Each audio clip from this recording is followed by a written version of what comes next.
illallah wa asyhadu anna abduhu wa rasuluh la nabiyya ba'da amma ba'd. Pertama dan terutama sekali, marilah kita ucapkan rasa puji berserta syukur kita atas kehadirat Allah Subhanahu wa taala yang telah melimpahkan rahmat dan karunia-Nya kepada kita semua sehingga kita dapat berkumpul untuk melaksanakan kegiatan kajian di subuh pagi ini. Salawat beserta salam tidak lupa pula kita kirimkan kepada arwah junjungan alam, yakni Nabi besar Muhammad Sallallahu Alaihi Wasallam. Baik, untuk memulai kajian kita pada pagi hari ini, alangkah baiknya kita membacakan basmalah. Bismillahirrahmanirrahim.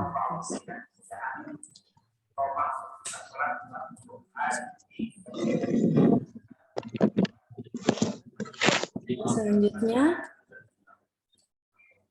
pada pagi hari ini akan membahas mengenai kajian Nabi Muhammad Sallallahu Alaihi Wasallam, latar belakang masyarakat Quraisy sampai periode dakwah di Mekah, yang akan disampaikan oleh Buya Sayonara. Kepada Buya, dipersilahkan. Oke, baik. Suara saya gimana, Apriani? Cukup jelas? Cukup jelaskah suara? Sudah jelas, Bu ya. Jelas ya. Oke. Coba share screen dulu ya.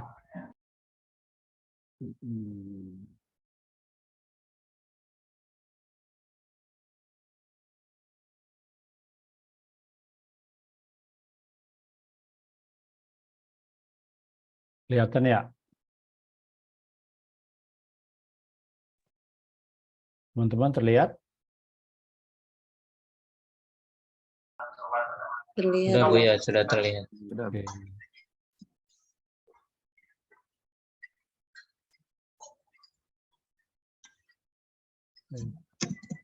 Assalamualaikum warahmatullahi wabarakatuh. Waalaikumsalam warahmatullahi wabarakatuh. Nastaghfiruh. Wa na'udzu billahi min syururi anfusina min sayyiati a'malina, may yahdihillahu fala mudilla lahu wa may yudlilhu fala hadiya lahu. Allahumma shalli wa sallim wa barik ala Muhammad wa ala alihi wa ashabihi wa sallam tasliman katsiran. Amma ba'd. Rekan-rekan sekalian, pada kajian pagi ini saya diamanahkan untuk memberikan topik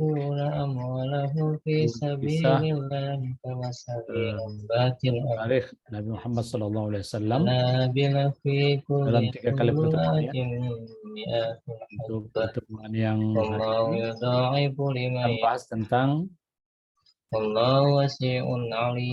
bagaimana Jazirah Arab sebelum kenabian, kemudian pengakuan ahli kitab akan kenabian Muhammad SAW, dan yang kedua yang adalah dakwah Nabi pada periode Makkah ya. Masih part 1 ya, saya kok bikin part 2 ini. Baik, rekan sekalian, mari kita lihat bagaimana Jazirah Arabia sebelum kenabian ya. Saudara, Arabia berada di antara dua negara superpower ya, Persia dan Bizantium. Nah, sebelum membahas sejarah Rasulullah, kita baik juga berbicara dulu tentang Jazirah Arabia, tempat tumbuhannya. Nah, itu kita kaji dahulu, kita untuk menjelaskan hikmah ilahiyah yang mendapatkan Rasulullah SAW di bagian dunia dan pertumbuhan dakwah Islam di tangan bangsa Arab sebelum bangsa lainnya. Rekan-rekan, ini suara saya apa ya? Feedback ya, benar? Bagus suara. Dengar, Bu ya? Ya. Seperti ada suara feedback. Oke. Nah, untuk menjelaskan hal ini, pertama kita harus mengetahui dulu karakteristik bangsa Arab dan tabiat mereka sebelum Islam, juga menggambarkan letak geografis tempat mereka hidup dan posisinya di antara negara-negara sekitarnya. Sebaliknya, kita juga harus menggambarkan kondisi peradaban dan kebudayaan umat lain pada waktu itu seperti Persia, Romawi, Yunani, dan India. Kita mulai pertama menyajikan secara singkat kondisi umat yang hidup di sekitar Jazirah Arab sebelum Islam. Di mana pada waktu itu dunia dikuasai oleh negara Hidayah, Persia, dan Romawi. Kemudian akan menyusul India dan Yunani ya. Nah, Persia ini adalah ladang subur berbagai khayalan atau khurafat keagamaan dan filosofis yang saling bertentangan. Nah, di antaranya adalah adanya agama Zoroaster yang dianut oleh kaum penguasa. Di antara falsafahnya ialah mengutamakan perkawinan seseorang dengan ibunya,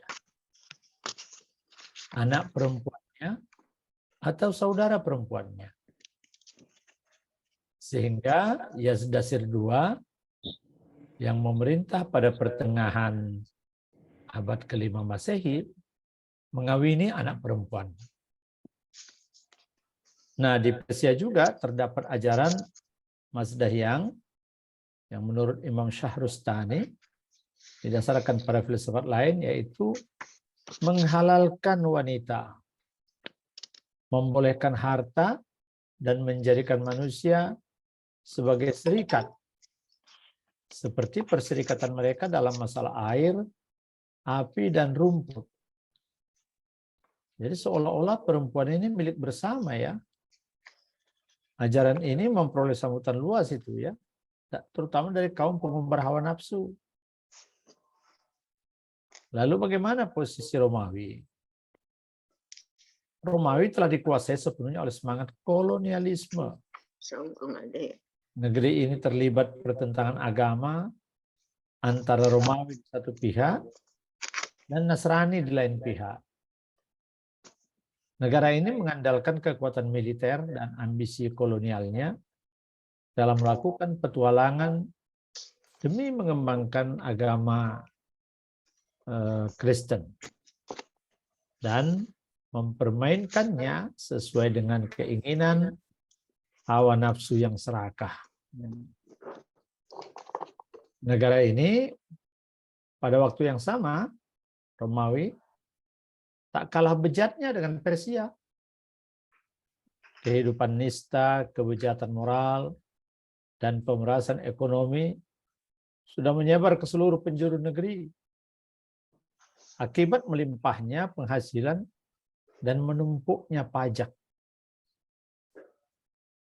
Akan halnya Yunani, maka negeri ini sedang tenggelam dalam lautan khurafat dan mitos-mitos verbal yang tidak pernah memberinya manfaat.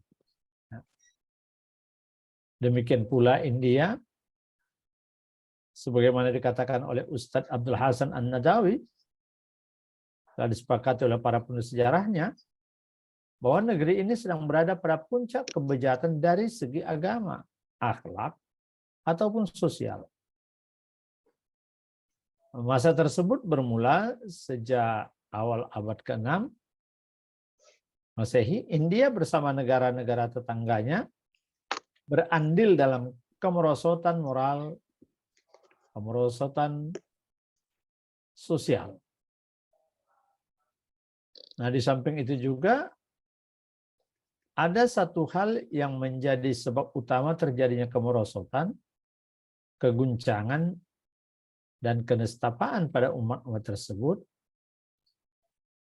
yaitu peradaban dan kebudayaan yang didasarkan pada nilai-nilai materialistik semata. Jadi tidak ada nilai-nilai moral yang mengarahkan peradaban dan kebudayaan tersebut ke jalan yang benar. Akan halnya peradaban berikut segala implikasi dan penampilannya tidak lain hanya merupakan sarana dan instrumen. Jadi jika pemegang sarana dan instrumen tidak memiliki pemikiran dan nilai-nilai moral yang benar, maka peradaban yang ada di tangan mereka akan berubah menjadi alat kesengsaraan dan kehancuran. Tetapi jika pemegang memiliki pemikiran yang benar, yang hanya bisa diperoleh melalui wahyu ilahi, maka seluruh nilai peradaban dan kebudayaan akan menjadi sarana yang menarik bagi kebudayaan yang bahagia, penuh dengan rahmat di segala aspek kehidupannya. Nah, bagaimana kondisi Jazirah Arabia? Kondisi Jazirah Arabia, bangsa Arab hidupnya tenang. Hidup dengan tenang, jauh dari bentuk keguncangan. Mereka tidak memiliki kemewahan dan peradaban Persia yang memungkinkan mereka kreatif dan pandai menciptakan kemerosotan-kemerosotan. Filsafat keserba-bolehan dan kebejatan moral yang seringkali dikemas dalam bentuk agama. Nah, di Jazirah Arab, mereka juga tidak memiliki kekuatan militer Romawi, seperti Romawi, yang mendorong mereka melakukan ekspansi ke negara-negara tetangganya. Tidak ada. Mereka tidak memiliki kemegahan filosofis dan dialektika Yunani yang menjerat mereka menjadi bangsa mitos dan khurafat. Nah, karakteristik mereka seperti bahan baku yang belum diolah dengan bahan lain. Jadi masih menampakkan fitrah kemanusiaan yang mulia seperti setia, penolong, dermawan, memiliki rasa harga diri yang tinggi, dan kesucian. Cuman saja, mereka tidak memiliki pengetahuan yang akan mengungkapkan jalan ke arah itu. Karena Jazirah Arab pada masa itu hidup di dalam kegelapan, kebodohan, dan alam fitrah yang pertama, akibatnya mereka sesat jalan. Tidak menemukan nilai-nilai kemanusiaan tersebut. Nah, kemudian mereka membunuh anak, terutama anak perempuan, dengan dalih kemuliaan dan kesucian. Memusnahkan harta kekayaan dengan alasan kedermawanan. Dan membangkitkan peperangan di antara mereka dengan alasan harga diri dan kepahlawanan. Nah, kondisi Jazirah Arabia yang seperti inilah yang diungkapkan oleh Allah dengan ungkapan kesesatan. Ketika mensifati dengan firman-Nya, apa itu dalam Al-Baqarah ya 198, wa in kuntum min qablihi laminadh-dhallin. Meskipun sebelumnya kamu benar-benar termasuk orang-orang yang sesat. Jadi sebelumnya itu dulu orang-orang Arab itu tersesat karena memang kesederhanaan atau ketiadaan pengetahuan mereka. Jadi kalau ada sifat-sifat mereka, perlakuan-perlakuan mereka yang kurang-kurang beradab, itu ditimbulkan karena memang kekurang pengetahuan mereka. Ini untuk menggambarkan sesuatu yang berbeda dibandingkan dengan bagaimana keadaan di Persia, Bizantium, ya.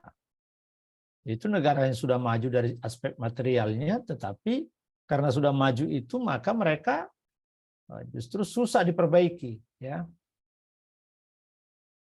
Nah, di samping itu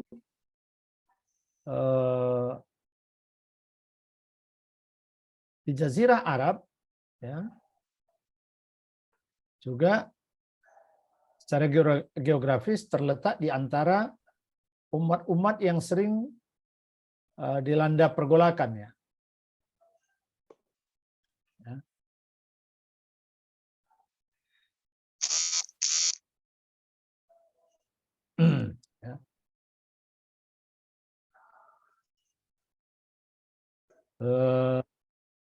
Apa namanya?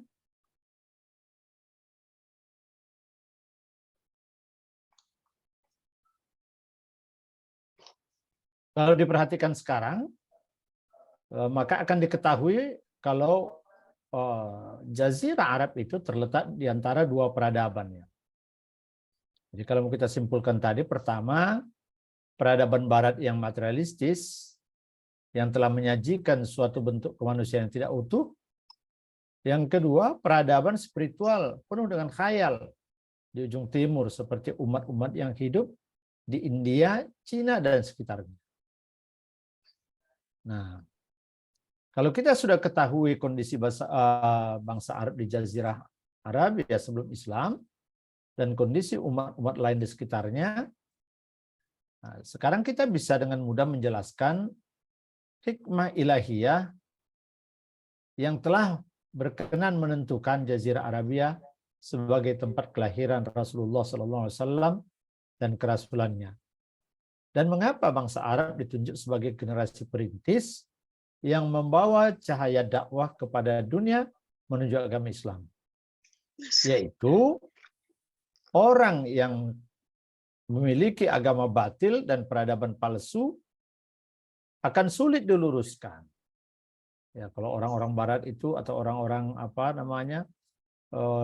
orang-orang Timur yang memiliki pemahaman-pemahaman yang sesat, yang khayali, yang takhayul, yang khurafat ya, akan sulit diluruskan dan diharapkan ya, karena mereka sudah bangga terhadap kerusakan yang mereka lakukan dan anggapan mereka itu sebagai sesuatu yang benar.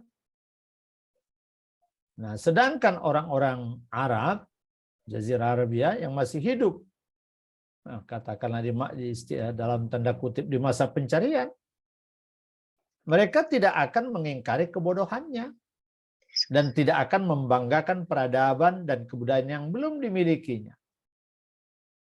Nah, dengan demikian mereka lebih mudah disembuhkan dan lebih mudah diarahkan. Saya katakan tadi berbeda dengan yang sudah peradabannya agak maju, tapi maju secara material. Akan tetapi karena kemajuan yang mereka peroleh itu justru peradaban dengan dalih peradaban juga mereka menganggap apa yang mereka lakukan itu adalah merupakan budaya tinggi. Sehingga dengan demikian susah untuk kalau menumbuh kembangkan sebuah keyakinan baru ya. Nah, ini kita tegaskan bukan hanya ini semata yang menjadi sebab utamanya ya.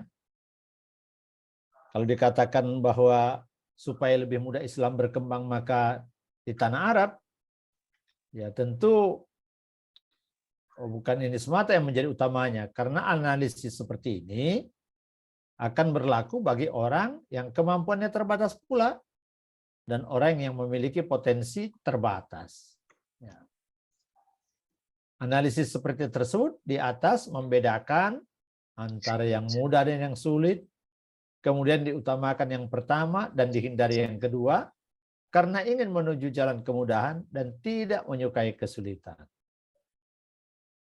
Kalau soal itu, jika Allah menghendaki, terbitnya dakwah Islam itu dari suatu tempat, misalnya dari Persia atau Romawi atau India, niscaya untuk keberhasilan dakwah ini pun Allah sudah mempersiapkan berbagai prasarana di negeri tersebut. Sebagaimana dia mempersiapkan di Jazirah Arabia. Dan Allah tidak akan pernah kesulitan untuk melakukannya. Karena dia pencipta segala sesuatu. Pencipta segala sarana, termasuk sebab. Nah, tetapi hikmah pilihan ini sama dengan hikmah dijadikannya Rasulullah seorang ummi. Tidak bisa baca, tidak bisa tulis, ya, tidak bisa hitung, ya. Ya, dengan umminya itu agar manusia nanti tidak ragu terhadap kenabiannya. Dan agar mereka tidak memiliki banyak sebab keraguan terhadap kebenaran dakwah Nabi itu. Ya, merupakan kesempurnaan hikmah ilahiyah juga jika kita lihat lingkungan tempat diutusnya Rasulullah ini dijadikan juga sebagai lingkungan yang ummi. Bila dibandingkan dengan umat-umat lain yang ada di sekitarnya. Yakni tidak terjangkau sama sekali oleh peradaban-peradaban tetangganya. Ya. Demikian pula sistem pemikirannya tidak tersentuh sama sekali oleh filsafat-filsafat yang membingungkan yang ada di sekitarnya. Seperti halnya timbulnya keraguan di dada manusia apabila mereka melihat Nabi seorang terpelajar, pandai bergaul dengan kitab-kitab sejarah umat-umat terdahulu, dan semua peradaban negara-negara di sekitarnya dia tahu, itu akan dikhawatirkan pula akan timbul keraguan di dalam manusia. Manakala melihat munculnya dakwah Islami di antara dua umat yang memiliki peradaban budaya dan sejarah ini, seperti negara Persia, Yunani, atau Romawi. Kenapa? Karena orang yang ragu dan menolak mungkin akan menuduh. Kalau di sini lahirnya Islam itu, dakwah Islam sebagai dianggap, mungkin akan menuduh bahwa dakwah Islam itu sebagai mata rantai pengalaman budaya dan pemikiran filosof-filosof yang akhirnya melahirkan peradaban yang unik dan perundang-undangan yang sempurna. Nah, jadi Al-Quran sudah menjelaskan hikmah ini dengan ungkapan yang jelas ya. Nanti kita lihat dalam Al-Jumu'ah. Walladzi ba'atsa fil ummiyina rasulan minhum yatlu 'alaihim ayatihi wa yuzakkihim wa yu'allimuhumul kitaba wal hikmah wa in kanu min qablu lafi dhalalin mubin. Dialah yang mengutus seorang rasul, Nabi Muhammad, kepada kaum yang buta huruf dari kalangan mereka sendiri, yang membacakan kepada mereka ayat-ayatnya, menyucikan jiwa mereka, serta mengajarkan kepada mereka kitab Al-Quran dan hikmah atau sunnah, meskipun sebelumnya mereka benar-benar dalam kesesatan yang nyata. Dengan kehadiran Nabi itu, di tengah potensi-potensi yang dimana mereka itu masih murni, diharapkan akan mampu membangkitkan dan mengangkat kembali, membuat Islam tumbuh dan berkembang. Allah telah menghendaki Rasulnya seorang ummi, dan kaum di mana Rasul itu juga secara mayoritas ummi, agar mukjizat kenabian dan syariat Islamiyah menjadi jelas di dalam pikiran. Tidak ada pembauran di antara dakwah Islam dengan dakwah manusia yang bermacam-macam. Nah, ini sebagaimana nampak jelas merupakan rahmat yang besar bagi hambanya. Selain itu pula hikmah-hikmah yang tidak tersembunyi bagi orang yang mencarinya antara lain, sebagaimana kita ketahui, Allah menjadikan Baitul Haram sebagai tempat berkumpul bagi manusia ya, dan tempat yang aman. Quran surah Al-Baqarah ayat 125, maksudnya Makkah itu ya. Dan rumah yang pertama kali dibangun bagi manusia untuk beribadah dan menegakkan syiar-syiar agama. Allah juga telah menjadikan dakwah bapak para nabi Ibrahim di lembah ini juga, di jazirah ini juga. Maka semua itu merupakan kelaziman dan kesempurnaan. Jika lembah yang diberkahi ini juga menjadi tempat lahirnya dakwah Islam yang notabene adalah milah Ibrahim, dan menjadi tempat diutus dan lahirnya pemungkas para nabi, bagaimana tidak? Karena dia memang termasuk, Rasulullah itu termasuk adalah keturunan Ibrahim alaihissalam. Yang kedua, sudah menjadi kebiasaan kebijaksanaan Allah untuk menjadikan bahasa Arab sebagai bahasa dakwah Islam dan media langsung untuk menerjemahkan kalam Allah dan penyampaiannya kepada kita. Rekan-rekan, kalau kita kaji karakteristik semua bahasa, lalu kita bandingkan dengan lainnya, menurut para ahli bahasa, mereka berkata akan ditemukan fakta bahwa bahasa Arab lebih banyak memiliki keistimewaan yang tidak dimiliki oleh bahasa lainnya. Maka sudah sepatutnya jika bahasa Arab pertama bagi jika bahasa Arab adalah pertama bagi kaum muslimin di seluruh penjuru dunia. Ya. Nah, kita lihat letak geografis tadi, ya, bagaimana dia berada benar-benar di tengah-tengah. Ya. Jadi secara geografis Jazirah Arab itu sangat kondusif untuk mengemban tugas dakwah, karena Jazirah ini terletak sebagaimana dikatakan tadi.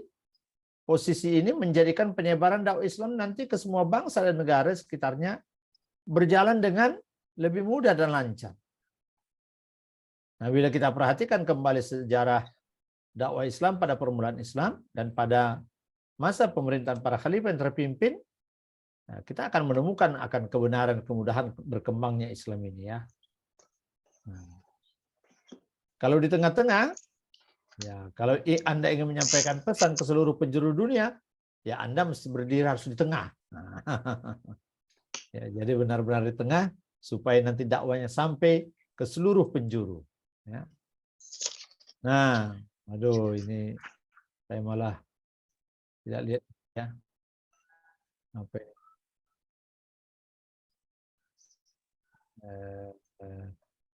Saya kembali dulu ya, ada yang hilang ini ya, gara-gara warnanya nggak cocok ini. Bentar, apa dulu? Mana dia? Kenapa hilangnya?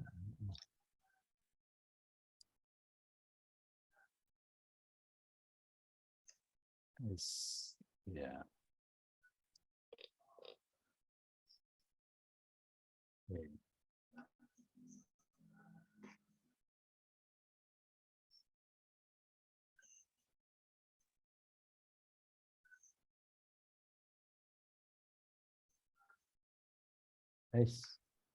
Hilang lagi.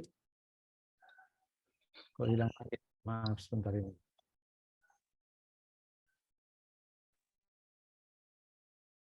Ya. Oke, ya.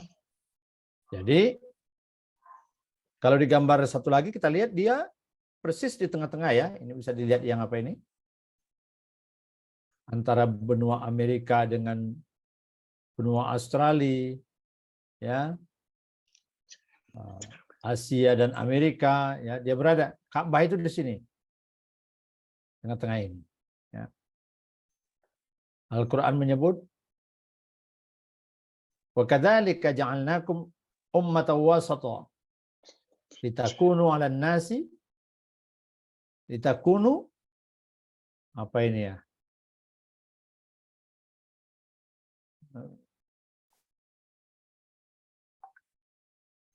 Wa kadzalikum ja'alnakum ummatan wasata litakunu syuhada 'alan nas ya. Dan demikian pula kami telah menjadikan kamu umat Islam ummatan wasata, umat yang adil dan pilihan atau umat pertengahan, agar kamu menjadi saksi atas perbuatan manusia. Mekah itu, pusat Hijaz itu adalah tempat para pedagang dan seniman datang memamerkan dagangan serta karyanya, karya seninya maksudnya ya.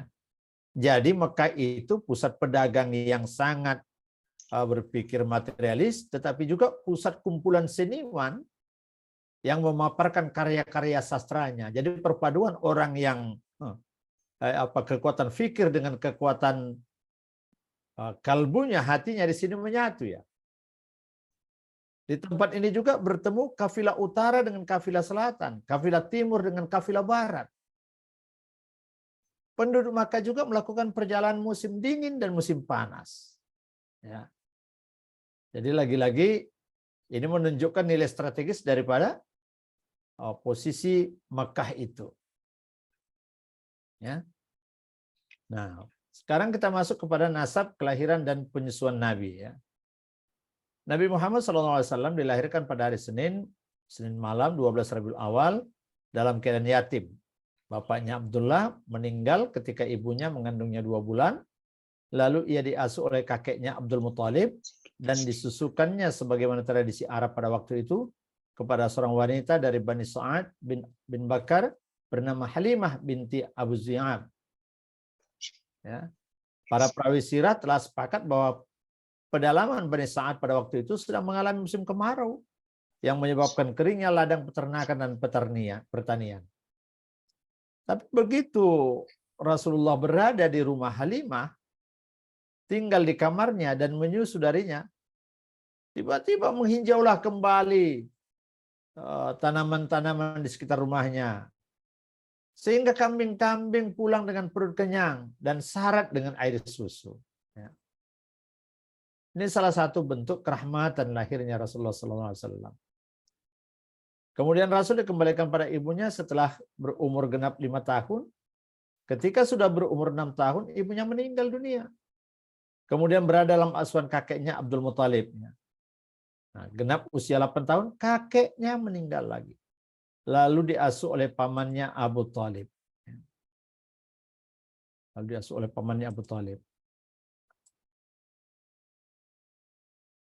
Ya. Mari kita lihat.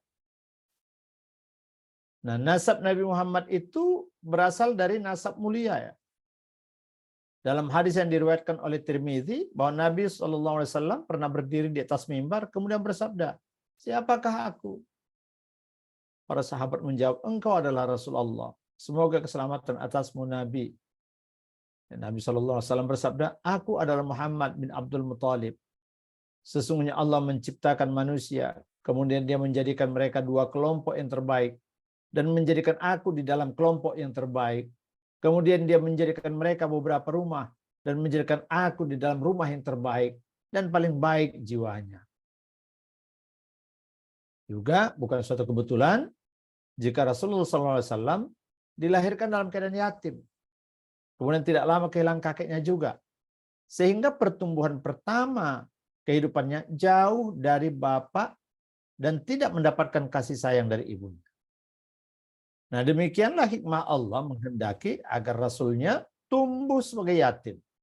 Dipelihara oleh inayah Allah semata.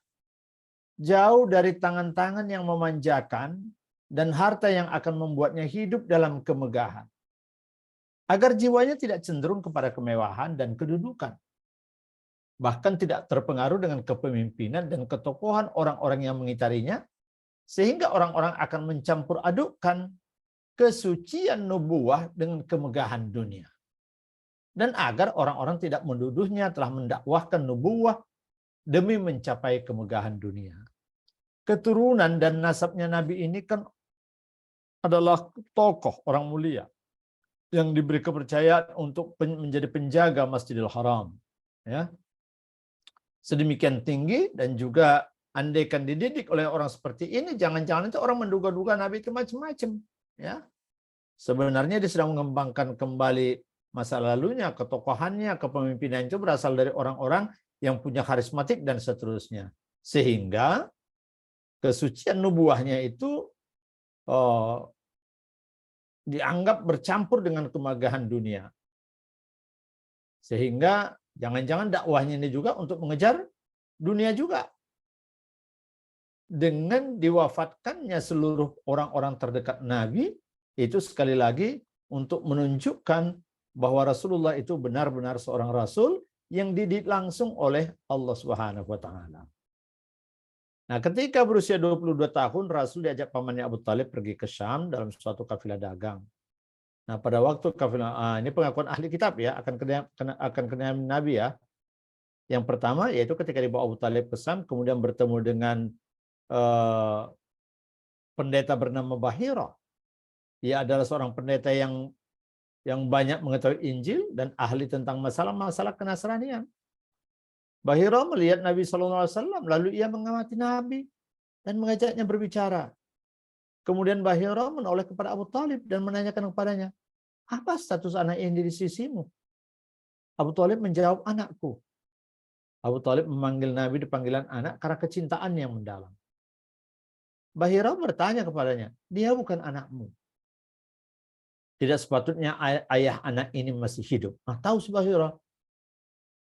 Abu Thalib berkata, "Dia adalah anak saudaraku." Lalu pendeta Bahira bertanya, "Apa yang telah dilakukan oleh ayahnya?" Abu Thalib menjawab, "Dia meninggal ketika ibu anak ini mengandungnya." Bahira berkata, "Anda benar. Anda bawalah anak dia pulang ke negerinya. Dan jagalah dia dari orang-orang Yahudi. Jika mereka melihatnya di sini, pasti akan dijahilinya. Sesungguhnya anak saudaramu ini akan memegang perkara besar." Ya. Itu pendeta Bahira. Yang kedua, Siti Khadijah ketika mengajak Nabi menemui Waraqah bin Naufal ketika Nabi mendapatkan wahyu dan kemudian merasa kebingungan ada apa ini, dan dia pikirannya kacau. Dia tidak tahu apa yang sedang terjadi. Sampai dia di rumah kemudian diselimuti sampai dia tenang. Baru kemudian dia ceritakan, maka Siti Khadijah mengajak dia menemui saudaranya Waraqah bin Naufal. Waraqah bin Naufal ini ia memeluk Nasrani dan dapat menulis dalam bahasa Ibrani. Bahkan pernah menulis pada bagian Injil dalam bahasa Ibrani. Ia sudah tua dan kehilangan penglihatan. kepada Khadijah, ia berkata, wahai anak pamanku, dengarlah apa yang hendak dikatakan oleh anak lelaki saudaramu, maksudnya yaitu Muhammad. Warakah bertanya kepada Muhammad, hai anak saudaraku, ada apa gerangan? Maksudnya apa yang terjadi? Kenapa kamu apa tadi? Sebetulnya lagi mengalami baru merasa apa? Lalu Rasulullah menceritakan peristiwa yang dialami di Gua Hira. Setelah mendengarkan keterangan Rasulullah itu, Warakah bin Naufal ini berkata, itu adalah malaikat yang pernah diutus Allah kepada Musa. Alangkah bahagianya seandainya aku masih muda, perkasa. Alangkah gembiranya seandainya aku masih hidup tatkala kamu diusir oleh kaum. Rasul bertanya, apakah mereka akan mengusir aku? Warakah menjawab, ya. Tak seorang pun yang datang membawa seperti yang kamu bawa, kecuali akan diperangi. Seandainya kalau aku masih hidup dan mengalami hari yang akan kamu hadapi itu, pasti kamu kubantu sekuat tenagaku. Ya, lagi-lagi ini ahli-ahli kitab ini adalah mereka yang memang betul-betul memahami kitab asli ya. Ini sisa-sisa orang-orang yang benar-benar memang masih tahu originalnya ajaran daripada Nabi Isa ya. Nah, Al-Qurtubi dan lainnya meriwayatkan bahwa ketika turun firman Allah, orang-orang Yahudi dan Nasara yang telah kami beri kitab Taurat Injil mengenal Muhammad seperti mengenal anak mereka sendiri, anak-anak sendiri. Dan sesungguhnya sebagian di antara mereka menyembunyikan kebenaran padahal mereka mengetahui. Nah, Umar bin Khattab bertanya kepada Abdullah bin Salam, seorang ahli kitab yang telah masuk Islam. Ya, apakah kamu mengetahui Muhammad sebagaimana kamu mengetahui anakmu? Nah, Abdullah bin Salam menjawab, iya, iya, bahkan lebih banyak. Allah mengutus malaikat kepercayaannya di langit kepada orang kepercayaan di bumi dengan sifat-sifatnya. Lalu saya mengetahuinya. Adapun anak saya, maka saya tidak mengetahui apa-apa yang telah terjadi dari ibunya. Bahkan, masih dalam masa-masa itu, keislaman Salman Al-Farisi juga disebabkan ia telah melacak berita Nabi SAW dan sifat-sifatnya dari Injil, dari para pendeta dan ulama-ulama ahli kitab, ya, ahlul kitab. Ini untuk menunjukkan bahwa dalam kitab Injil Taurat akan datangnya Rasulullah itu benar-benar sudah tercantum yang kemudian oleh orang Yahudi sendiri, oleh orang Nasrani sendiri dikatakan mereka menolak itu. Ya. Nah, kita masuk kepada dakwah periode Makkah. Didahului dengan dakwah secara rahasia. Nabi SAW mulai menyambut perintah Allah dengan mengajak manusia untuk menyembah Allah semata dan meninggalkan berhala.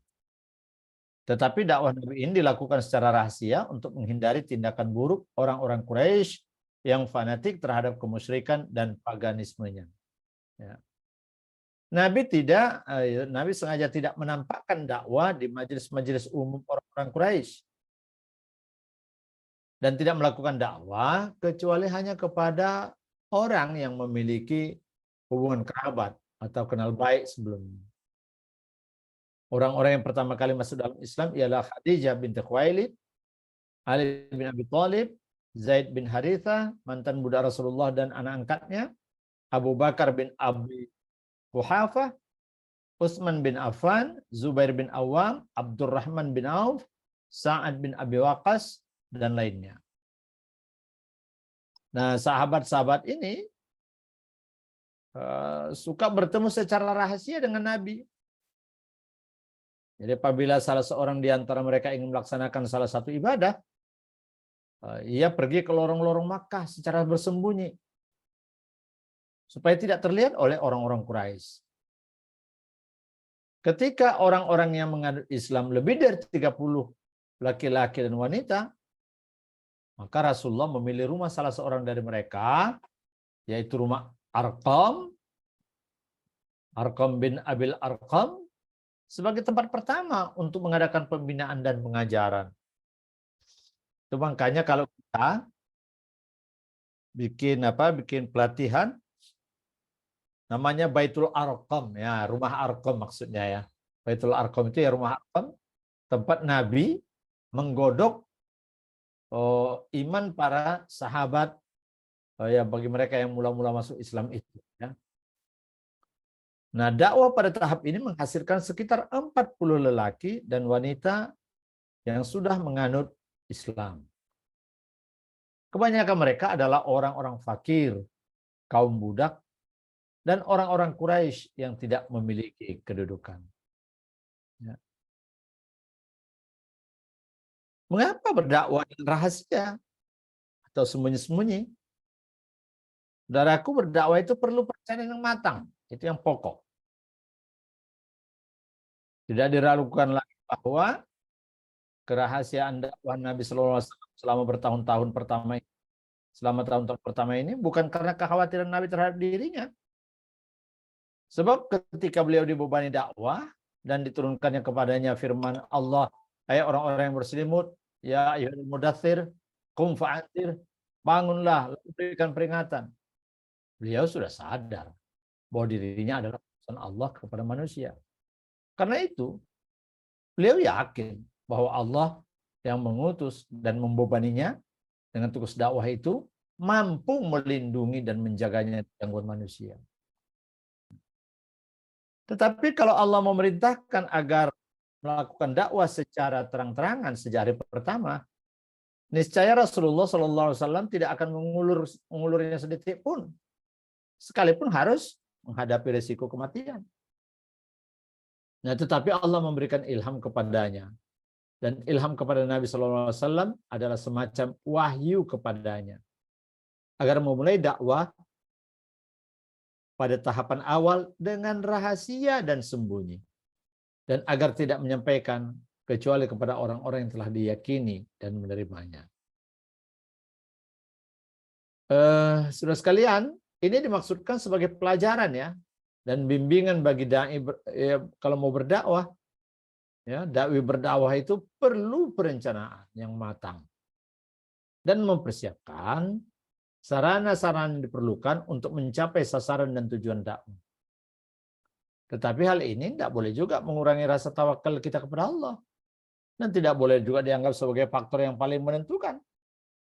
Sebab hal ini nanti akan bisa merusak prinsip keimanan kepada Allah di samping bertentangan dengan tabiat dakwah kepada Islam itu.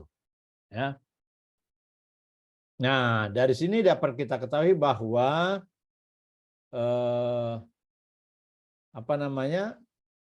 uslub dakwah yang ditempuh Rasulullah ini pada tahap ini merupakan siasah syariah, ya, politik syariah darinya sebagai imam, bukan termasuk tugas-tugas tabligh-nya dari Allah, yaitu sebagai nabi. Ya. Jadi cara pemilihan dia berdakwah dengan cara diam-diam dan kemudian nanti akan ada terang-terangan, itu semuanya adalah pilihan nabi sebagai apa? Sebagai imam, bukan posisinya sebagai nabi. Ya. Nah, berdasarkan hal itu maka ya, seharusnya pimpinan dakwah Islamiyah pada setiap masa boleh menggunakan keluasan. Ya, hikmahnya ini kita boleh menggunakan kedinamisan dalam cara berdakwah. Baik dari segi sirriyah atau jahriyah, baik secara halus, secara rahasia atau secara nyata. Atau karena kelemah lembutan dan kekuatan. Ya. Harus sesuai dengan tuntutan keadaan dan situasi di mana mereka hidup. Siapa mereka itu? Ya, masyarakat yang hidup yang akan diajarkan Islam itu, dijelaskan Islam itu. Yakni keluasan yang ditentukan oleh syariat Islam berdasarkan realitas sirah nabawi tersebut. Nah, oleh karena itu jumhur fuqaha sepakat jika jumlah kaum muslimin sedikit atau lemah posisinya sehingga diduga keras mereka akan dibunuh oleh para musuhnya tanpa kesalahan apapun, bila para musuh itu telah bersepakat akan membunuh mereka, maka keadaan seperti ini harus didahulukan kemaslahatan menjaga atau menyelamatkan jiwa. Karena kemaslahatan menjaga aman dalam kasus seperti ini belum dapat dipastikan. Dalam apa? Dalam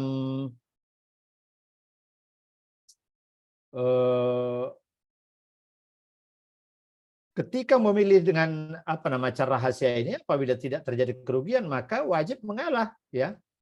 Berdakwah dengan model ini, kalau nggak terjadi kerugian, ya kita lebih bagus mengalah, tidak melakukan perlawanan. Karena perlawanan dalam situasi seperti ini akan mengakibatkan hilangnya nyawa, di samping menyenangkan orang-orang kafir yang menghinakan para pemeluk Islam. Perlawanan seperti ini menjadi mafsadah, menjadi kerugian semata. Tidak mengandung maslahat. Ya.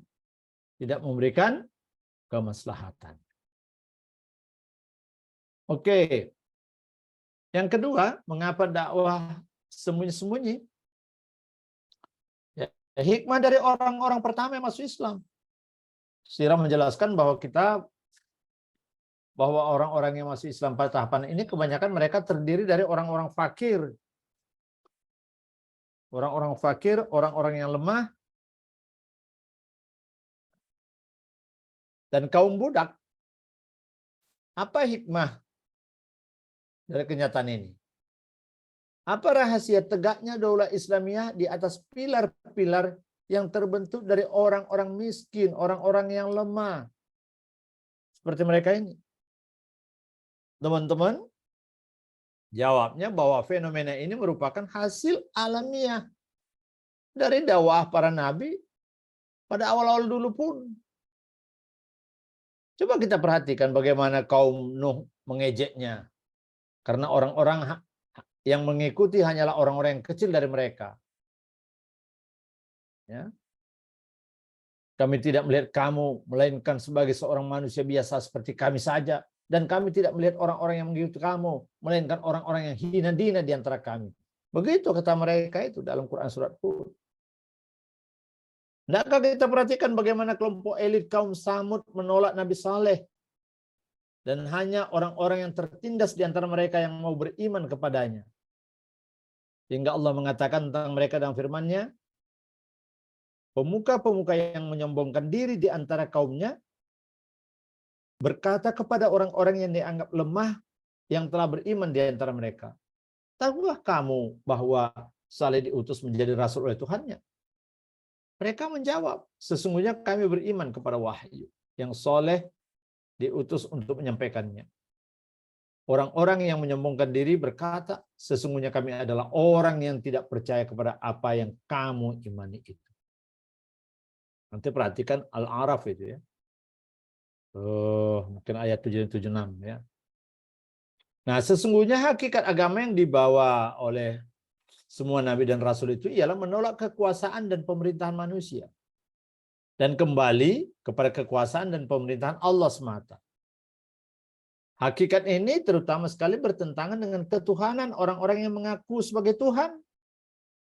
Dan sesuai dengan keadaan orang-orang yang tertindas dan diperbudak.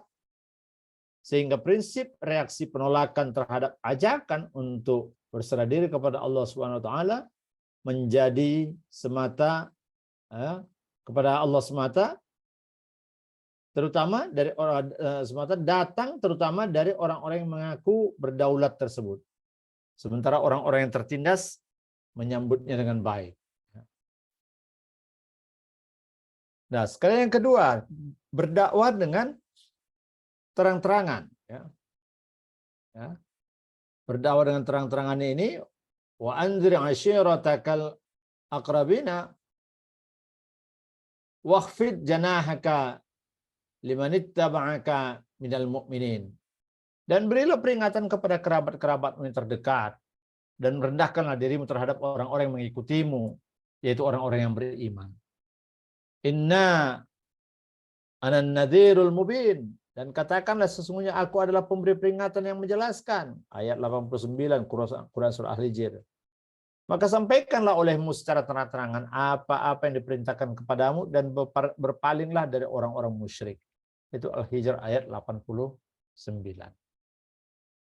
Ibnu Hisham berkata, kemudian secara berturut-turut manusia, wanita dan lelaki memeluk Islam. Sehingga berita Islam telah tersiar di Makkah dan menjadi bahan pembicaraan orang.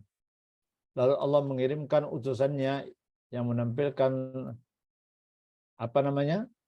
Islam dan mengajak orang kepadanya secara terang-terangan setelah 3 tahun. Rasul kemudian melaksanakan dakwah tersembunyi itu, barulah kemudian dengan perintah ayat ini, ya, fasda' bima tu'mar wa'rid 'anil musyrikin. Maka sampaikanlah olehmu secara terang-terangan segala apa yang diperintahkan kepadamu dan berpalinglah dari orang-orang yang musyrik. Nah, maka kemudian Rasul beralih ke dakwah secara terang-terangan, ya. Nah, apa pentingnya, apa manfaatnya, apa hikmah di balik berdakwah dengan terang-terangan ini? Yang pertama, pentingnya kesadaran akan tanggung jawab berdakwah. Ketika pertama kali Allah memerintahkan supaya siarkan apa yang diperintahkan kepadamu dan janganlah kamu merugikan orang-orang musyrik, sebetulnya Rasul bisa saja melaksanakan dakwahnya secara terang-terangan. Dan dengan pergi ke atas bukit Safa lalu memanggil, wahai Bani Fihr, wahai Bani Adi. Ketika mereka berkumpul dan orang-orang tidak bisa hadir, orang-orang yang tidak bisa hadir mengirimkan orang untuk melihat apa yang terjadi, maka Nabi SAW berkata, bagaimana pendapatmu jika aku kabarkan bahwa di belakang gunung ini ada pasukan kuda musuh yang akan datang menyerangmu? Apakah kamu mempercayaiku? Jawab mereka, ya kami belum pernah melihat kamu berdusta. Lantas kemudian Nabi berkata, ya, kenapa lagi lari ini lagi? Ya.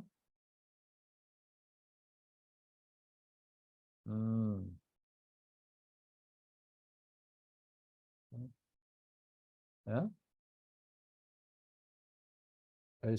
Aduh, maaf ya. Bagaimana kalau saya katakan ada pasukan musuh di belakang bukit? Apakah kamu percaya? Kami belum pernah melihat kamu berdusta. Demikianlah jawab mereka. Lalu apa kata Nabi? Ketahuilah sesungguhnya aku adalah seorang pemberi peringatan kepada kalian dari siksa yang pedih. Tiba-tiba Abu Lahab berteriak, celaka kamu sepanjang hari.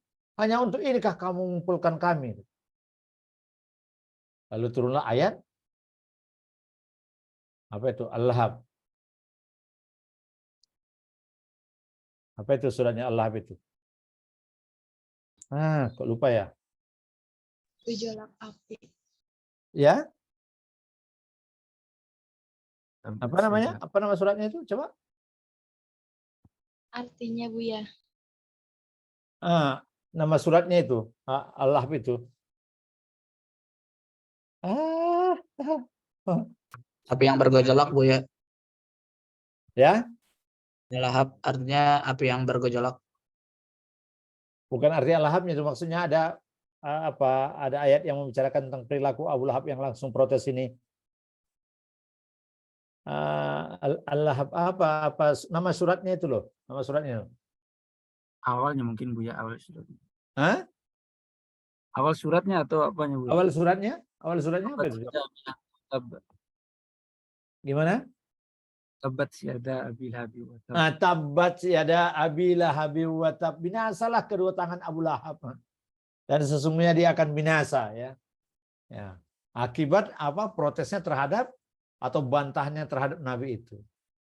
Nah, pentingnya kesadaran akan tanggung jawab berdakwah ini menjadi pokok di sini, dan itu sudah dilakukan Nabi, tetapi bertahap dilakukan menunggu karena Allah mengilhamkan supaya sembunyi, dan sebetulnya nanti akan mengingatkan kita tentang kewajiban berdakwah. Ya. Yang pertama terhadap diri dulu, ketika kita sudah melaksanakan amalan-amalan itu, kemudian yang kedua terhadap keluarga, maka yang kita wajib dakwahi adalah keluarga dan kerabat. Baru pada akhirnya nanti adalah merupakan tanggung jawab seorang alim kepada masyarakatnya. Ya. Jadi memang ada perlu proses waktu untuk memastikan kapan kesiapan kita dan kapan kita melihat bahwa kita sudah siap sepenuhnya untuk langsung mengajarkan satu agama pada satu kelompok masyarakat. Kalau kita belum mengenal masyarakatnya, kalau kita belum memiliki sebuah kekuatan dalam diri kita, apalagi keluarga kita juga belum terdakwahi misalnya, ya tentu mengajarkan dakwah keluar itu apalagi dengan terang-terangan malah akan menimbulkan bumerang juga gitu. Jadi perlu strategi dakwah. Ini yang bisa kita lihat hikmahnya dari ketika dilakukan dengan sembunyi-sembunyi dan kemudian dengan dilakukan dengan terang-terangan. Rekan-rekan sekalian, apa tantangan dakwah Nabi? Ya, ini luar biasa ya. Kita tahu persis bagaimana penghinaan terhadap Nabi. Ada orang melempar kotoran, ada orang menaruhkan kotoran ke punggungnya dan seterusnya. Belum lagi penyiksaan para sahabat. Belum lagi mereka berupaya membujuk Nabi ketika sudah disiksa sahabat semuanya masih kuat juga sampai kemudian meminta perundingan. Mereka meminta supaya Nabi menghentikan dakwahnya sampai kepada pemboikotan ekonomi. Ya, apa yang terlintas di kepala setiap orang yang membaca kisah tentang bagaimana penyiksaan yang dialami Rasul dan para sahabatnya? Ialah pertanyaan, mengapa Nabi dan para sahabatnya harus merasakan penyiksaan, sedangkan mereka di pihak yang benar? Mengapa Allah tidak melindungi mereka, padahal mereka adalah tentara-tentaranya? Bahkan di tengah-tengah mereka terdapat Rasulnya yang mengajak kepada agamanya dan berjihad di jalannya. Kok dibiarkan? Kira-kira begitu ya. Nah, rekan sekalian, yang harus kita ingat sesungguhnya sifat pertama bagi manusia di dunia ini ialah bahwa dia itu mukallaf. Orang yang ini dituntut oleh Allah untuk menanggung beban taklif, melaksanakan perintah dakwah Islam dan menegakkan kalimat Allah merupakan ta'lif yang terpenting. Tidak ada ubudiyah kepada Allah jika tanpa taklif. Ubudiyah manusia uluhiyah. Tidak ada arti keimanan kepada uluhiyah jika kita tidak memberikan ubudiyah kepadanya. Dengan demikian, ya, ubudiyah itu mengharuskan adanya taklif. Sedangkan taklif menuntut adanya kesiapan menanggung beban dan perlawanan terhadap hawa nafsu dan syahwat. Nah, segala penderitaan dan kesulitan yang dialami para penyeru kepada Allah dan pejuang penegak masyarakat Islam merupakan sunnah ilahiyah di dunia ini. Sejak permulaan sejarah. Di samping merupakan tuntutan juga. Yang pertama, sifat ubudiyah manusia kepada Allah. Ya. Allah katakan, wa ma khalaqtul jinna wal insa illa liya'budun. Dan tidak aku ciptakan jin dan manusia kecuali untuk mengabdi kepadaku. Nah, kedua, sifat taklif yang bersumber dari sifat ubudiyah. Setiap orang laki-laki dan wanita yang sudah mencapai usia akil baligh diwajibkan oleh Allah untuk menerapkan syariat Islam pada dirinya dan merealisasikan sistem Islam di dalam masyarakatnya dengan menanggung segala penderitaan dan kesulitan yang ada hingga makna tahlib tersebut dapat terwujud. Apalagi yang ketiga, pembuktian kebenaran seseorang benar imannya atau dusta adalah jika manusia dibiarkan begitu saja mendakwahkan, ya, secara lisan, niscaya akan sama antara orang-orang yang benar-benar beriman dan orang-orang berpura-pura. Siapa yang membedakan itu? Ujian dan cobaan yang bisa membedakan mana orang yang benar-benar beriman, mana orang yang pura-pura. Karena itu diminta oleh Rasulullah supaya sahabat menerima ini sebagai bagian dari ujian dari Allah Subhanahu wa taala. Apa yang membuat para sahabat kuat? Perlakuan yang sama juga dialami oleh Nabi. Nah, karena mereka bersama dengan Nabi dan melihat betul bagaimana Nabi juga diperlakukan, mereka akhirnya bertahan dengan keimanannya. Teman-teman, dakwah itu ya, pemimpin itu ya diikuti ketika perilaku pemimpin itu benar-benar satu kata dengan perbuatan. Kalau pemimpin yang menyuruh A dia sendiri tidak melakukan, orang tidak akan taat kepada pemimpin itu. Ketaatan para sahabat adalah ketika melihat benarnya Nabi dalam segala hal. Sehingga penyiksaan para sahabat ini pun tidak mampu membatalkan atau membuat mereka berpindah agama. Lalu dilakukan perundingan, diutus seseorang. Utbah bin Rabi'ah berkata, wahai putra saudaraku, dia datang menjumpai Nabi. Jika dengan dakwah yang Anda lakukan itu Anda ingin mendapat harta kekayaan, maka kami akan kumpulkan harta kekayaan untuk Anda. Sehingga Anda menjadi orang terkaya di kalangan kami. Kalau Anda menginginkan kehormatan dan kemuliaan, akan kami angkat Anda sebagai pemimpin dan kami tidak memutuskan persoalan tanpa persetujuan Anda sebagai raja dan menobatkan Anda sebagai raja. Kalau Anda tidak sanggup menangkal jin yang merasuk ke dalam diri Anda, kami bersedia mencari tabib yang sanggup menyembuhkan Anda. Dan untuk itu kami tidak menghitung-hitung biaya yang diperlukan sampai Anda sembuh. Banyak penawaran-penawaran disampaikan. Tapi Nabi menolak. Semua ini menandaskan pertama, betapa kebersihan dakwah itu penting ya. Rasul menjelaskan kepada kita tentang kebersihan dakwah dari segala bentuk kepentingan dan tujuan pribadi yang biasanya menjadi motivasi para penyembah ideologi baru dan penganjur pembaharuan dan revolusi. Orang-orang yang teriak untuk bangsa, untuk ini dan seterusnya, tetapi sebetulnya didasari kepada kepentingan pribadinya akan sangat berbeda dengan orang-orang yang tulus karena memang niat ibadahnya kepada Allah Subhanahu wa taala. Orang yang bicara dengan berapi-api, dengan semangat yang luar biasa, tetapi dengan maksud yang terselubung sebetulnya adalah keinginan pada dunia, berbeda dengan orang yang benar-benar tulus karena mengharap ridho Allah Subhanahu wa taala. Ya, itu yang membuat nanti kita akan melihat perbedaan. Nanti akan ketemu kita pada pertemuan untuk yang keduanya ya, tentang bagaimana setelah Nabi kemudian di Madinah ya. Ya. Yang kedua, penjelasan tentang makna hikmah kebijaksanaan yang menjadi prinsip dakwah Rasulullah. Apakah syariat Islam memberikan kebebasan kepada kita untuk menempuh cara atau sarana apa saja selama tujuan kita benar? Tidak. Sesungguhnya syariat Islam telah menentukan sarana kepada kita bagaimana cara kita menentukan tujuan yang benar dan bagaimana supaya tujuan yang benar itu juga ditempuh dengan cara yang benar juga. Semua itu sudah diatur oleh Allah Subhanahu wa taala. Sehingga kemudian upaya-upaya untuk menghentikan dakwah Nabi itu tidak dapat terlaksana. Sampai yang terakhir adalah pemboikotan ekonomi ya. Mereka memboikot sehingga selama hampir 2-3 tahun para sahabat Nabi tidak mendapat akses untuk kehidupan mereka.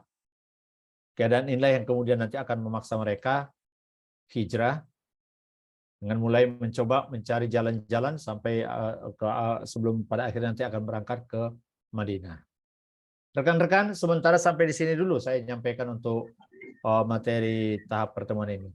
Saya kira kalau ada dialog atau ada dipersilakan. Tapi mudah-mudahan tidak lama ya. Karena waktu kita sudah panjang. Saya khawatir juga ini, soalnya saya masih ada jam ini pagi ini. Pagi 6.31 jam 7 saya masuk. Masya Allah. Ya. Ya, Silakan, baik. silakan. Ada yang ingin bertanya dari teman-teman ya Bu ya. Kepada Deti dipersilakan. Baik, Assalamualaikum warahmatullahi wabarakatuh. Waalaikumsalam warahmatullahi wabarakatuh. Selamat pagi Buya dan terima kasih atas pemaparannya tadi. Kan tadi salah satu yang disampaikan oleh Buya itu bahwasannya keumian Rasulullah, yaitu beliau tidak bisa membaca dan menulis, itu menjadi kelebihannya pada masa itu. Kok bisa gitu, sedangkan pada masa sekarang aja orang yang berilmu dan orang yang mempunyai banyak kelebihan itu jadi orang yang banyak diikuti gitu. Nah, kenapa pada masa Rasulullah malah beliau yang umi itu menjadi kelebihan baginya gitu. Terima kasih. Oke, saya jawab langsung aja ya. Rahasianya adalah kalau Nabi itu bisa baca, bisa tulis, maka Al-Quran yang disampaikan itu seolah-olah adalah karangan. Tudingannya akan ke sana. Nah, itu kata kuncinya sebenarnya. Dianggap nanti dia pengarang. Kalau dia pintar, jangan-jangan dia baca sejarah, jangan-jangan dia mendapatkan pengetahuan dari berbagai referensi dari para ahli filsafat dan seterusnya. Sehingga orang meragukan Al-Quran itu sebagai produk Allah murni, tetapi adalah produk Nabi. Dengan posisi dia yang ummi itu untuk menandaskan bahwa betullah Al-Quran itu sebagai mukjizat yang Allah berikan. Di mana banyak hal dalam Al-Quran itu yang bahkan oleh orang sekarang ditemukan, yang dulu belum dipahami oleh orang-orang, sekarang ditemukan. Bukti Al-Quran itu memiliki kebenaran. Yang nggak mungkin oleh seorang Nabi bisa tahu. Bisa tahu tentang di dalam lautan itu ada sungai yang airnya tawar, segar. Di dalam laut gitu misalnya ya. Nah, bagaimana mungkin? Karena dia adalah yang ummi. Tapi kalau dia orang cerdas, jangan-jangan ada juga benarnya. Kira-kira begitu. Jadi pikiran-pikiran yang diduga nanti mencemari nubuahnya itu bisa karena dianggap dia bukan orang tidak bisa tulis baca, tapi bisa tulis baca. Sehingga dengan demikian orang meragukan kenabiannya. Rahasianya di situ. Saya kira begitu. Baik, Mudah-mudahan terima memadai ya. Ya, sangat jelas. Terima kasih, Buya. Oke, baik. Ya, Silakan. selanjutnya dipersilakan kepada Setiawan dan Iqmal untuk bertanya. Baik, terima kasih moderator atas waktunya. Izin bertanya Buya. Di dalam bukunya Syekh Syafirur Rahman, Sirah Nabawiyah, saya menemukan referensi baru bahwasanya Nabi Allah Muhammad SAW dia lahir pada tanggal 9 Rabiul Awal. Di buku ditulis 9 Rabiul Awal Senin pagi. Nah, kalau misalkan di buku itu dia ditulis 9 Rabiul Awal Senin pagi, maka generalisasi sejarah yang tertanam dari anak-anak SD, SMP maupun SMA bahwa Nabi Muhammad itu dia lahir pada 12 Rabiul Awal, dilihat berarti 12 Rabiul Awal itu hari Kamis, Buya. Maka apakah perspektif dari Buya mengenai kelahiran Nabi Muhammad SAW? Sebenarnya banyak yang ingin saya tanyakan Buya mengenai kisah Nabi Muhammad, cuman terbatas waktu dan lain sebagainya. Yang ingin saya tanyakan itu dulu Buya mengenai fakta baru dan referensi baru. Apakah Nabi Muhammad benar dia lahir 12 Rabiul Awal atau dia benar lahir pada 9 Rabiul Awal. Nah, semuanya mengatakan 12 Rabiul Awal dan 9 Rabiul Awal itu Senin pagi, Buya. Oke. Jadi seperti itu. Terima kasih, Buya. Baik, jawaban saya singkat saja ya, rekan Setiawan ya. Apakah 12, apakah 9? Mungkin itu menjadi debatable. Dan bagi kita barangkali tidak terlampau utama. Karena dia lahir 9 katakanlah 9 Rabiul Awal, maka iman kita lebih tinggi dibandingkan 12 Rabiul Awal misalnya. Tidak ada korelasi tanggal kelahiran Nabi yang berbeda itu ketika kita dapat mana yang lebih baiknya kemudian meninggi keimanan kita. Saya kira tidak.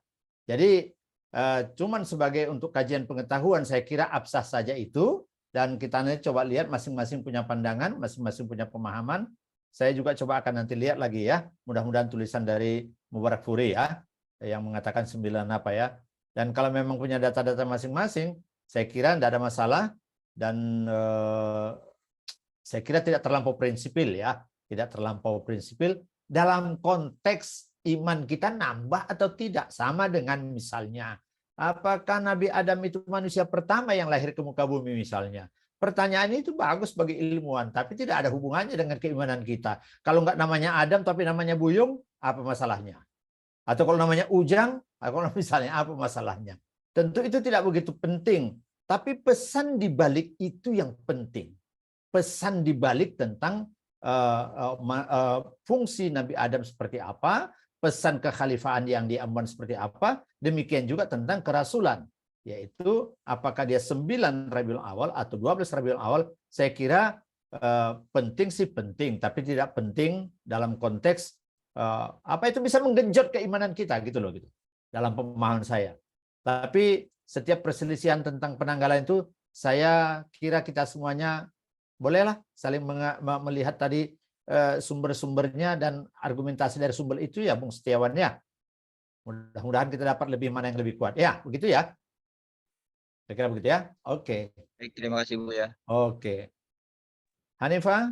Baik, silakan kepada Hanifah Al-Fafa untuk bertanya. Terima kasih kepada moderator Kak Huma yang telah mempersilahkan saya untuk bertanya. Izin bertanya Buya, tadi sudah dijelaskan terkait latar belakang kaum Quraisy itu sendiri. Pertanyaan saya, apa yang menjadi alasan utama kaum Quraisy ini menolak ajaran yang dibawa Rasulullah? Alasan utamanya. Terima kasih. Ya, Jadi alasan utama yang menolak kerasulan itu adalah karena memang sebab kedatangan Nabi itu telah merusak tatanan yang selama ini kaum Quraisy sudah membentuk tatanan sendiri. Ada tokoh-tokoh, ada Tuhan-Tuhan mereka, ada kebiasaan-kebiasaan mereka. Dan itu buyar karena kehadiran Nabi. Maka kehadiran Nabi itu telah membuat masyarakat terpecah. Dia mengganggu stabilitas dan seterusnya. Sehingga mereka tidak senang dengan itu. Kalaupun mereka hendak berperang, hendak membujuk dan segala macam, itu cara yang paling halus yang mereka lakukan, karena sesungguhnya juga masih bagian dari suku mereka juga ini, orang terhormat juga ini Rasulullah ini. Tetapi ketika tidak bisa lagi ditahan-tahan lagi, sementara dakwah Nabi jalan terus, pengikutnya bertambah terus, nah itu menjadi ancaman. Menjadi ancaman karena mereka yang selama ini menjadi tokoh, pemilik, pemegang kuasa, yang pemilik otoritas dan seterusnya, itu kan menjadi tidak. Nggak usah jauh lah, Hanifah ya. Kalau misalnya ada seorang ustadz, ada seorang kiai di desa misalnya, selama ini dialah yang paling tokoh, tahu-tahu ada seorang lain yang mengajarkan agama dengan cara yang berbeda. Banyak pula pengikutnya, tersinggung juga bisa ulama itu jangan-jangan. Akhirnya apa itu, siapa itu, kenapa begitu? Oh, apa dia lebih tahu dari saya lebih tua. Mulai timbul masalah ya. Jadi hal-hal sesederhana itu kadang-kadang membuat bisa terjadi penolakan ya, penolakan yang besar. Jadi saya kira seperti itu sumber-sumbernya ya. Ya kalau mereka punya Tuhan yang baru, punya ideologi yang lain, hidup yang lain, dan kemapanan mereka terkoyak dengan kehadiran Rasulullah yang menginginkan kekuasaan tertinggi itu di tangan Allah. Sehingga tidak ada seseorang pun boleh menguasai orang lain, boleh memperbudak orang lain, jangan menghinakan perempuan dan seterusnya. Padahal itu adalah kebiasaan mereka. Demikian ya, Hanifah. Oke. Iya, Bu, ya. Mudah-mudahan Terima memadai. kasih. Terima kasih. Lanjut. Baik, selanjutnya dipersilakan Zakia, Felisa, dan Eka untuk bertanya. Ini mewakili aja ya. Mewakili aja ya. Jangan Zakia 1, Felisa 1, Eka 1. Siap. Saya bertanya Bu ya terkait kan Nabi itu kan berdakwah itu kan secara diam-diam. Nah, terutama kan di Goa kan beliau itu berdakwah gitu. Nah, selama beliau berdakwah, apakah beliau tuh makan gitu dan apa yang dibawa sama Nabi ketika beliau berdakwah? Sekian Bu ya. Oke, Rasulullah itu uzlah ya. Rasulullah itu sering mengasingkan diri. Mengasingkan diri di Gua Hira dalam rangka mencerdaskan kalbunya. Ya. Dia merenung tentang adat istiadat kaumnya yang luar biasa yang tidak secara akal tidak bisa diterima. Bagaimana anak perempuan bisa dikubur hidup-hidup?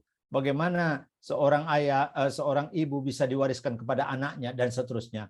Hal-hal yang aneh yang nggak masuk di akal gitu ya. Dia mencari kebenaran, maka dia katakanlah kalau kita katakan bersemedi ya, kalau mau dikatakan begitu istilahnya ya, di Gua Hira. Ya tentu Nabi Muhammad juga meskipun melakukan itu dia juga adalah seorang nabi yang juga seorang manusia biasa. Manusia yang seperti kita, bashar, makhluk bashar, ada lapar, dia pergi ke pasar, dia makan juga, dia nikah juga. Nah, jadi dia makan, cuma makannya apa? Nah, itu yang mungkin saya nggak tahu ya persisnya ya. Bekalnya bawa apa waktu ke gua itu? Ya gitu ya. Yang jelas pasti makan. Dia tidak mungkin berdiam di situ kemudian nggak makan sama sekali, tapi dia bawa bekal. Habis bekalnya nanti dia pulang. Dia dibekali lagi oleh apalagi nanti bawa bekal lagi nanti kembali lagi. Sampai kemudian dia diperintahkan untuk mengajarkan Islam, maka kemudian meninggalkan bertapanya atau semedinya itu ya. Katakan begitu ya, untuk mendakwahkan Islam setelah diangkat menjadi nabi. Begitu ya? Ya Bu ya, terima kasih jawabannya. Oke. Terakhir, Baik, Cici. ya untuk selanjutnya penanya terakhir kepada Cici dipersilahkan. Baik, terima kasih moderator. Bertanya, jika tadi Buya bicara ya tentang cobaan Nabi Muhammad ketika ingin berdakwah secara terang-terangan di Mekah, begitu banyak gitu sehingga kalau tidak salah ya saya mendengar bahwa Nabi Muhammad itu berpindah gitu dakwahnya ke Madinah. Nah, pada saat itu bagaimana respon pengikut Nabi Muhammad di Mekah dan apakah mereka semua itu mengikuti Nabi Muhammad untuk berdakwah di Madinah atau bagaimana Buya? Terima kasih. Oke. Cici ya. Cici apa Monik? Cici Buya. Nah, Cici ya. Cici. Itu akan masuk topik kita ke depan ya. Ketika masuk kepada periode Madinah ya. Tapi sepintas bahwa upaya-upaya untuk hijrah itu sudah dilakukan beberapa kali, termasuk ke Yasrib, ke Taif, dan kemudian baru terakhir ke Yasrib yang berganti nama menjadi Madinah. Didahului dengan datangnya kunjungan dari orang-orang yang siap membela, siap mendukung Nabi dari Yasrib ya. Kemudian ketika Allah mengizinkan untuk hijrah, barulah berangkat hijrah, tetapi didahului dengan beberapa orang. Nabi adalah yang terakhir berangkat dengan Abu Bakar ya. Jadi kepergian para sahabat itu memang restu Nabi semuanya, dan memang juga Nabi yang dulu menyatakan supaya mereka hijrah saja, menyelamatkan bagaimana kita supaya selamat dari besarnya siksaan atau perbuatan yang kaum Quraisy yang luar biasa, sehingga Nabi yang menyarankan untuk mereka hijrah. Tetapi untuk Nabi sendiri dia baru hijrah setelah Allah memberikan sinyal untuk supaya dia hijrah. Demikian ya. Oke, silakan Afriani. Ana 45, Bapak jam 7 masuk nih. Baik, Pak. Buya. Baik, karena waktu sudah menunjukkan pukul 6.45, dipersilakan kepada Buya Sayonara untuk menyampaikan closing kuliah statement. diliburkan Buya. Kuliah diliburkan, ada pengajian. Anda surat edarannya Pak Irwan, surat edarannya daring, via daring. Oh, ada edarannya. Kebetulan jam saya ada ini. Karena banyak yang penasaran itu Buya, jadi kalau saya dijawab dulu aja tuh, kasihan. Insya Allah. Saya kira memadai. Nanti kita sambung pada etape kedua ya, terutama Cici ya. Ya, saya kira begitulah. Baik rekan-rekan sekalian, apa artinya sejarah adalah cara kita menatap masa lalu untuk bisa selamat pada masa depan. Jadi dengan mempelajari sejarah, mudah-mudahan kita akan mendapatkan sebuah pemandangan, sebuah pemahaman, sebuah peristiwa, yang peristiwa itu akan mengkayakan kita dalam melihat masa depan. Dan juga akan membuat kita nantinya akhirnya memiliki kemampuan untuk melakukan tindakan dan perbuatan yang lebih terukur, terarah, dan lebih efektif dan efisien. Itu penting kita terhadap pemaknaan pada sejarah. Apalagi sejarah Nabi. Tentu itu akan bicara tentang bagaimana konsep dakwah ketika kita berada pada satu tempat yang nggak ada orang Islamnya, hanya sedikit misalnya. Ya mungkin dakwahnya haruslah sembunyi-sembunyi supaya tidak timbul masalah seperti yang dilakukan oleh Nabi. Jadi belajar dari sejarah adalah belajar tentang kehidupan, dan itu penting bagi kita semuanya supaya kita mampu menata hidup kita kepada lebih baik. Saya kira begitu. Itu aja kata kuncinya kepada Hanifah. Mohon maaf kalau ada kekurangan di sana sini. Ya. Waktu juga yang membuat kita terbatas. Nasrul minallah, fathun qarib. Wassalamualaikum warahmatullahi wabarakatuh. Terima kasih kepada Buya Sayonara yang telah menyampaikan materi pada pagi hari ini, dan terima kasih juga kepada teman-teman yang sudah bertanya dan yang sudah mengikuti kegiatan kajian pada pagi hari ini. Ya, mungkin untuk kegiatan kajian pada pagi hari ini sudah dicukupkan.